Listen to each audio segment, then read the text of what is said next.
Mapagpalang araw po sa ating lahat. Ang aking pong bahagi ngayon ay mula sa aklat ng Levitico, Kabanata 16, talata 1 hanggang 7. Ang araw ng pagtubos sa kasalanan. Pagkamatay ng dalawang anak ni Aaron dahil sa kanilang paglapit ng di nararapat sa harapan ni Yahweh, si Moises ay kinausap ni Yahweh. Sabi niya, "Sabihin mo sa kapatid mong si Aaron na makakalapit lamang siya sa dakong kabanal-banalan sa loob ng tabing sa takdang panahon. Sapagkat magpapakita ako roon sa pamamagitan ng ulap sa ibabaw ng luklukan ng awa na nasa ibabaw ng kaba ng tipan. Mamamatay siya kapag siya'y sumuway.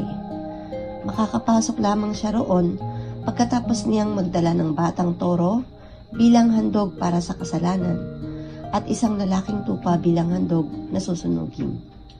Siya'y maliligo pagkatapos magsusuot ng sagradong kasuotan, linong mahabang panloob na kasuotan, linong salawal, linong pamigkis at linong turbante. Bibigyan siya ng mga Israelita ng 2 lalaking kambing na ihahandog para sa kasalanan at isang lalaking tupa bilang handog na susunugin.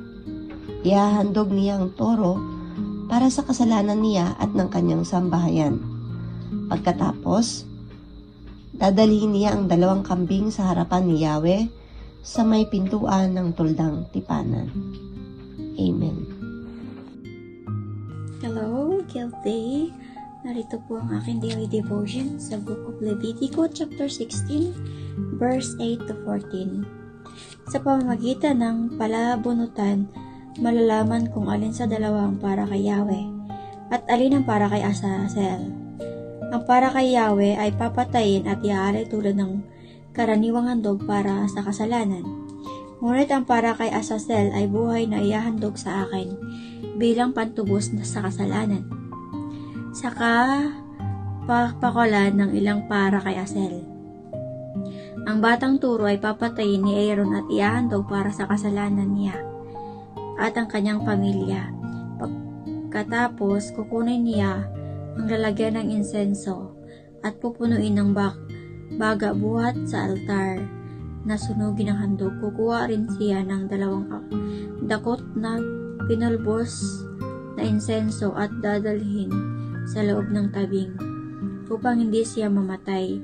Ibubuhos niya ang insenso sa apoy sa harapan ko upang ang usok nito ay tumakip sa harap ng luklukan ng awa na nasa ibabaw ng kaba ng tipan. Kukuha siya ng dugo ng batang turo at sa pamagitan ng kanyang daliri ay iwiwisik ito ng minsan sa harap ng luklukan ng awa at 7 beses na sa harap ng kaba ng tipan.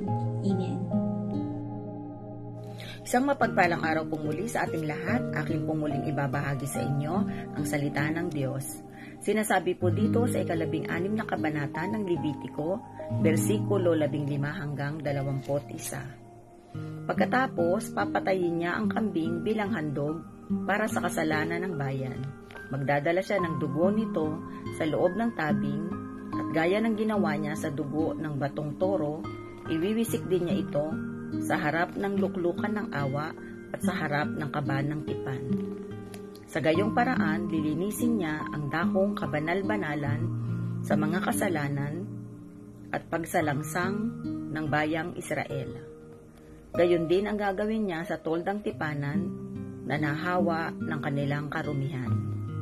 Walang sino mang lalapit sa toldang tipanan sa sandaling pumasok doon si Aaron hanggang hindi siya lumalabas pagkatapos niyang maghandog para sa kasalanan niya, para sa kanyang sambahayan at para sa kasalanan ng bayan. Paglabas niya ay pupunta siya sa dambanang sunugan ng handog upang linisin din iyon. Kukuha siya ng dugo ng batang toro at ng kambing at papahiran niya ang mga sungay ng dambana.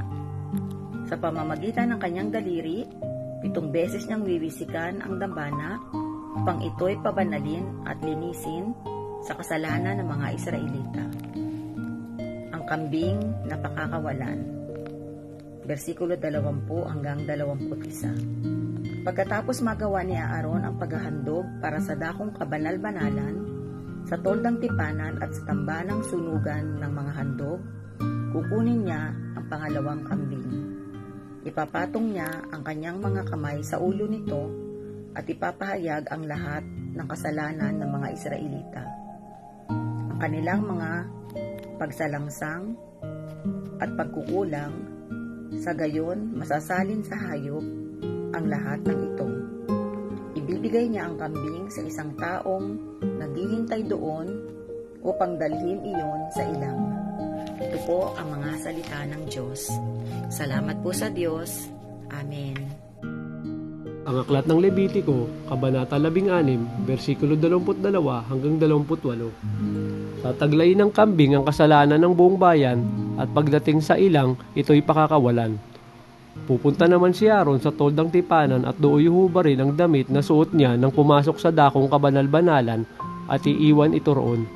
Maliligo siya sa isang banal na lugar at matapos magbihis ng sariling damit, iahandog niya sa altar ang handog na susunugin para sa kanyang sarili at para sa buong bayan.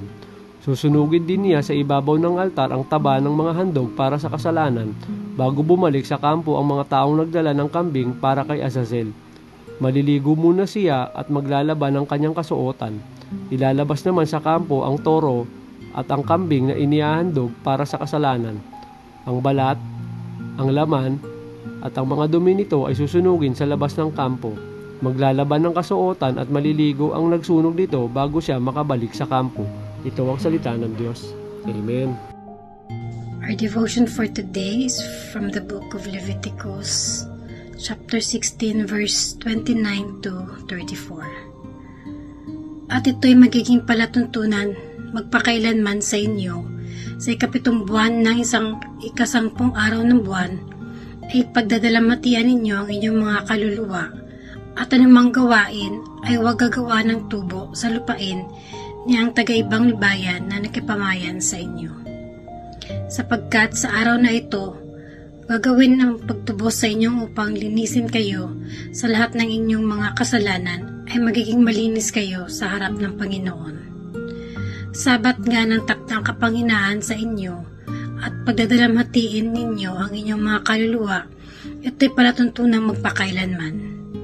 At ang saserdote na papahiran at itatalaga upang maging saserdote, nakahalili ng kanyang ama, ay siyang tutubos at magsusuot ng mga kasuotang lino na mga banal ngang kasuotan.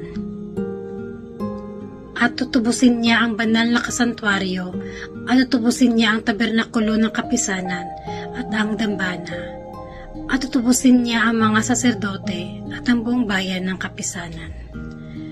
At ito'y magiging palatuntunang walang hanggan sa inyo na tubusin ng mga anak ni Israel dahil sa lahat nilang mga kasalanan ng isa sa isang taon at ginawa niyang ayon sa iniutos ng Panginoon kay Moises.